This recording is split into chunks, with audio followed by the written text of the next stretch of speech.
క్రైస్తలో ఈరోజు దేవుని యొక్క వాగ్దానము కీర్తనల గ్రంథము 103వ కీర్తన 2వ వచనం. నా ప్రాణమా యెహోవాను సన్నతించుము, ఆయన చేసిన ఉపకారంలో దేనిని మరొకము. దేవుడి వాక్యం నేర్చునుగాక. ఆమేన్. ఆమేన్. దావీదు భక్తుడు చెప్తున్నాడు, నా ప్రాణమా యెహోవాను సన్నతించుము, ఆయన చేసిన ఉపకారంలో దేనిని మరొకము. దేవుడు చేసిన ఉపకారంలో దేన్ని మర్చిపోవద్దని తన స్నేహితులకి, తన బంధువులకి, తన ఇంటి వారికి, తనతో ఉన్నవారికి దావీదు భక్తుడు చెప్పడం కన్నా కూడా తనకి తనే చెప్పుకుంటున్నాడండి. తన ప్రాణానికి తానే ఏం చేస్తున్నాడు, ఈ మాట చెప్తూ ఉన్నాడు దావీదు భక్తుడు. ఏమని చెప్తున్నాడు తన ప్రాణం కంటే, నా ప్రాణమా యెహోవాను సన్నదించుము, ఆయన చేసిన ఉపకారంలో దేని మరొకము. దేవుడు చేసిన ఉపకారంలో దేనిని కూడా మర్చిపోవద్దని తనను తానే ఏం చేసుకుంటున్నాడంటే దేవుని యొక్క వాక్యం చేత దావీదు భక్తుడు బలపరుచుకుంటున్నాడండి. తన ప్రాణాన్ని తానే దేవుని యొక్క వాక్యం చేత బలపరుస్తూ ఉన్నాడు. నిజమే, మనం కూడా చాలా సార్లు దేవుడు చేసిన ఉపకారంలో మర్చివారంగా ఉంటామండి. దేవుడు చేసిన ఉపకారంలో దేనిని కూడా మనం మర్చిపోవద్దంట.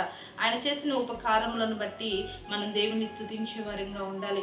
ఎవరో వచ్చి నన్ను బలపరుస్తారు అనే విధంగా కాక, దావీదు భక్తుడు వల్ల తన ప్రాణాన్ని తానే ఏం చేస్తున్నాడంటే బలపరుచుకుంటున్నాడు. ఆయన చేసిన ఉపకారంలో దేన్ని కూడా ఏం చేయదు, నువ్వు మర్చిపోవద్దని తన ప్రాణంతో తానే చెప్పుకుంటున్నాడండి. ఈ రోజు ఎవరో వచ్చి నిన్ను ధైర్యపరుస్తారు, ఎవరో వచ్చి నీకు సహాయం చేస్తారు, ఎవరో వచ్చి నీతో మాట్లాడటం కాదు.